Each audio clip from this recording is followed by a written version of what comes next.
Welcome to the fourth in the series of videos on Nik Color Efex Pro and which are the filters that I consider essential for landscape photography.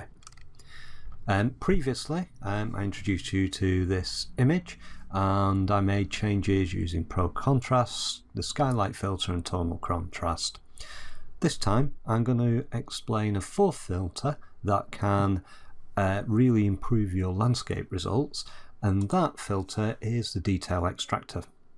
Now the detail extractor is very useful for opening up shadow areas and really emphasizing fine details in the image.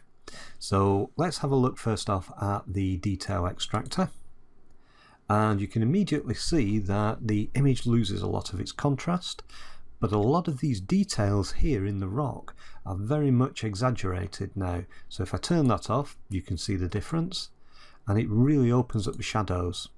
And as I do this, if you watch the histogram down here, you'll notice that the tonal range moves in towards the center with the reduction in contrast. And the contrast reduction is one of the reasons why you have an enhancement adjuster up here to add back some of the contrast that gets removed.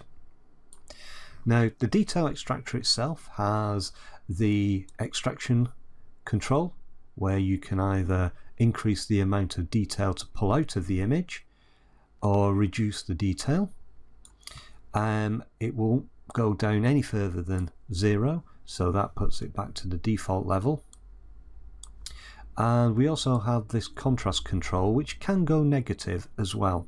So if you find your details are still not quite opened up sufficiently, you can flatten the contrast level off, or you can increase it further. So that gives you a little bit further fine adjustment. You also have this saturation adjustment, because when you reduce the contrast in the image by pulling out detail and also perhaps reducing the contrast level here, you also lose some of the saturation. So it's quite useful to be able to add that back in.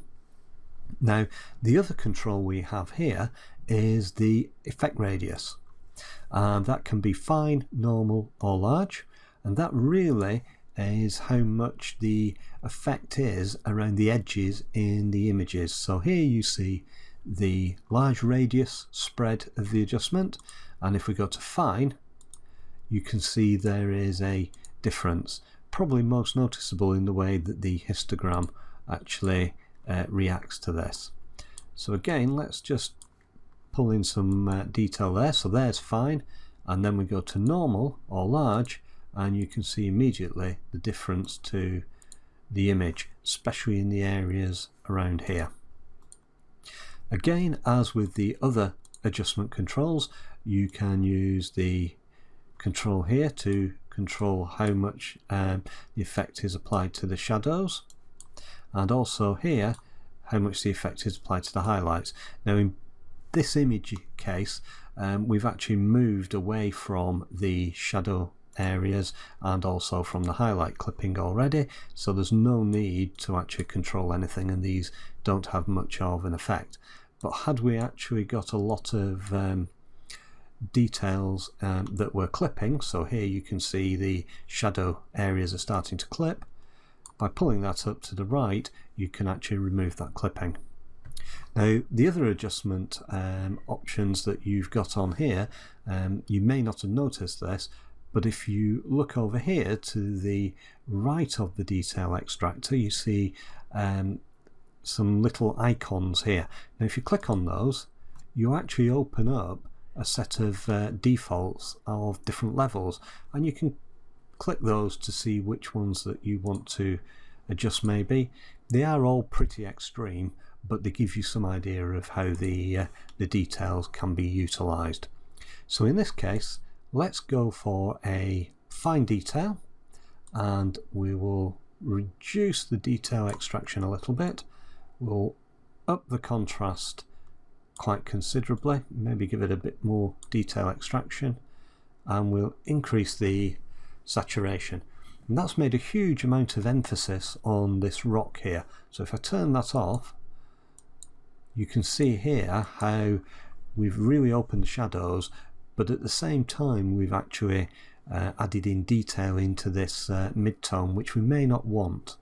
So what we can do is we can use the control point here, which is a negative control point, and that knocks out the details in some of these areas.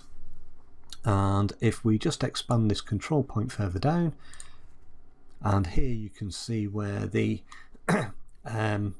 mask is being removed from these areas. So that's actually masking out the details here, whereas the rest of the image, so this area, and these areas, are having the adjustment applied to them. Now if you find that you want to increase a little bit maybe of detail into this area, we can, by increasing the opacity level there, actually add some detail back in, so we're not removing everything. Okay, now let's have a look how that compares to our starting image. As you can see, it is quite a significant change. And let's just zoom in to see how the details look on these rocks. And as you can see, there's a considerable amount of detail there. So again, let's compare. And the detail and quality of this actually looks pretty good. Just in case you think this is some fantastic camera, it actually was shot in 2007 on a 6.3 megapixel Canon EOS 300D. For those of you who don't remember, the Canon EOS 300D was the first consumer level digital SLR, and it was a very basic entry level model. So the quality that you can achieve these days from these old cameras is absolutely excellent. It's another good reason to be shooting a RAW file and saving that, because in the future you don't know what you can do with the software. Anyway, that's the detail extraction filter, and it's another essential filter for your landscape photography.